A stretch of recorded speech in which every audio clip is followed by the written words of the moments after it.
اعوذ باللہ من الشیطان الرجیم بسم اللہ الرحمن الرحیم اللہم صلی علی محمد وعلی محمد۔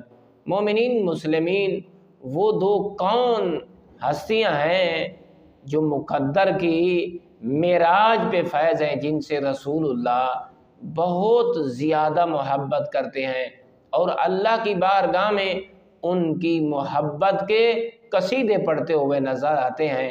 تو آئیے رسول اللہ کی بارگاہ میں اپنے ہاتھوں کو پھیلاتے اور اپنی زبان وہ جس کے بارے میں اللہ نے یہ سند اپنے رسول کو نصیب فرمائی، وَمَا يَنطِقُ عَنِ الْهَوَىٰ إِنْ هُوَ إِلَّا وَحْيٌ يُوحَىٰ۔ اس کا مصداق نبی اللہ کی بارگاہ میں اپنی بیٹی کے بیٹوں کا یہ قصیدہ پڑھتے ہیں اور اللہ سے درخواست کرتے ہیں، ہذان ابنایا اے بار الہ، یہ دونوں میرے بیٹے ہیں، و ابنا بنتی، یہ میری بیٹی کے بیٹے ہیں۔ پھر اپنے ہاتھوں کو بلند کرتے ہیں رسول اللہ اور اللہ کی بارگاہ میں یہ درخواست پیش کرتے ہیں۔ مومنین مسلمین کون سی؟ اللہم انک تعلم انی احبہما، اے بار الہ تو بہتر جانتا ہے کہ تیرا حبیب، تیرا بندہ، تیرا رسول کتنی سخت اپنے بیٹوں سے محبت رکھتا ہے، اپنی بیٹی کے بیٹوں سے محبت کرتا ہے۔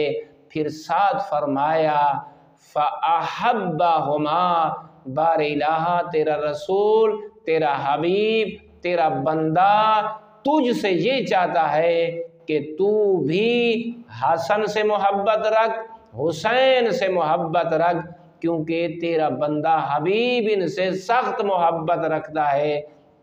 تو میں آپ سے یہ پوچھنا چاہوں گا، یہ کون سی محبت ہے جو رسول اللہ سے درخواست کر رہے ہیں؟ یہ تمہیں اور ہمیں سمجھا رہے ہیں کہ ان کو اپنے جیسا نہ سمجھنا، بس انہیں امام سمجھنا، انہیں رہبر سمجھنا، انہیں آقا سمجھنا، کیونکہ اللہ رب العزت نے انہیں تمہارے لیے مولا بنا کے بھیجا ہے، آقا بنا کے بھیجا ہے، رہنما بنا کے بھیجا ہے، تمہارا امام بنا کے بھیجا ہے، تمہارے لیے ہادی بنا کے بھیجا ہے۔ اگر تم کامیابی چاہتے ہو تو پیغمبر کو دیکھو، جن سے پیغمبر سخت محبت رکھتا ہے اور خدا کی بارگاہ میں بھی درخواست کرتا ہے کہ تو بھی ان سے محبت رکھ۔